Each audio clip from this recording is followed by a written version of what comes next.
Melbourne, Australia. Sofia Kenin became the youngest Australian Open champion in 12 years on Saturday night, beating Garbiñe ± Muguruza 4-6, 6-2, 6-2 to claim her first Grand Slam title. All it took was pivotal sequence midway through the final set, 5 points that included what Kenin called the A5 best shots of my life.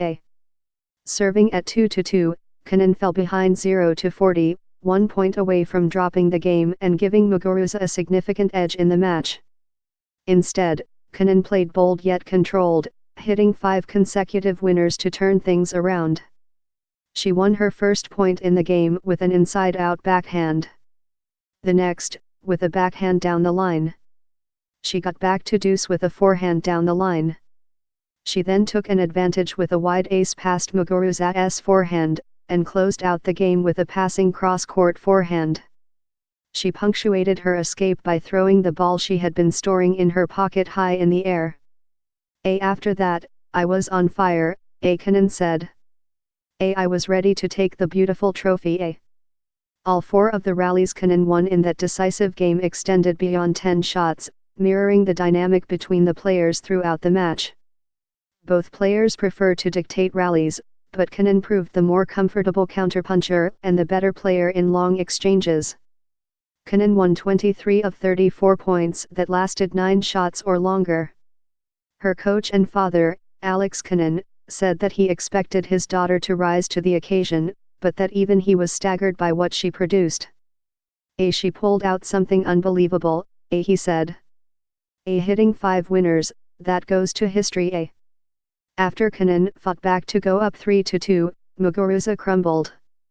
She double faulted on a break point in the next game, then hit 3 double faults in her next service game. Her final double fault ended the match. At the important moments I didn't find my shots, Muguruza said. I think she found her shots. With the title secured, Kenin dropped her racket in disbelief and covered her face with both hands. She embraced Muguruza, who had walked around the net to greet her, then ran over to celebrate with her father. Muguruza, a champion at the French Open in 2016 and Wimbledon in 2017, said that if Kenin keeps playing like this, she will go on to win more Grand Slam titles. She proved to us that she can play very well, Muguruza said.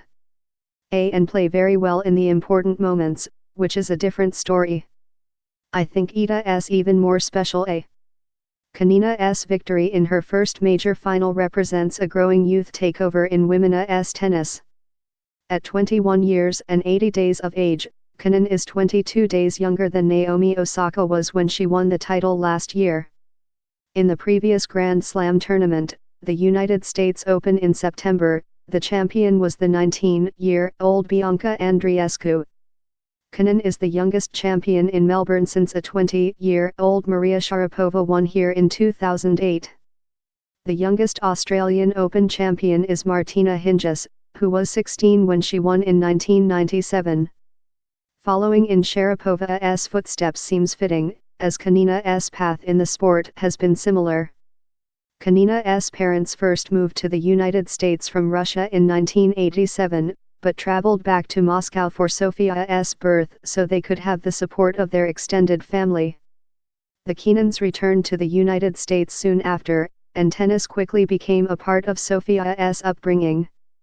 Kenin said her victory represented a dream come true, and a validation of the work she and her father have put in together. He sees everything well. Even though I don't like to admit it sometimes, to tell him he's right, Kenin said, adding, we can share this forever. Unlike Sharapova, who also honed her game at Florida tennis academies under a father's watchful eye, Kenin has always represented the United States. On Monday, Kenin will become the top-ranked American woman in the world rankings, passing Serena Williams and reaching number 7.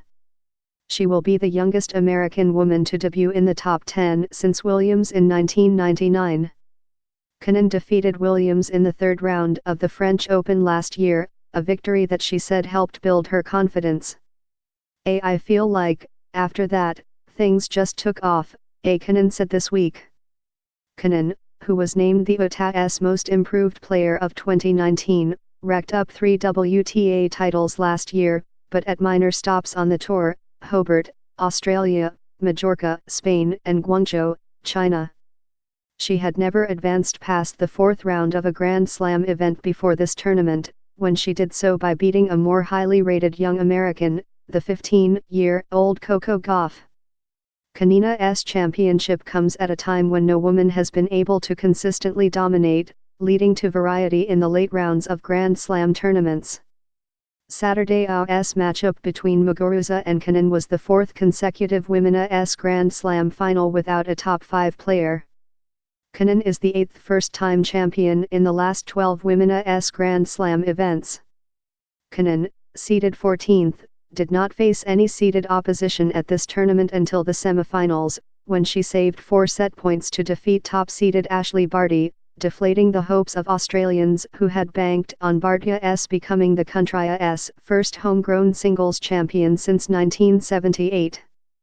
Unlike Barty and several other Americans, Kenin flew largely under the radar outside of hardcore tennis circles before this tournament. Even though she has avoided some of the pressure felt by her peers with a higher profile, Kenin has craved a share of the spotlight.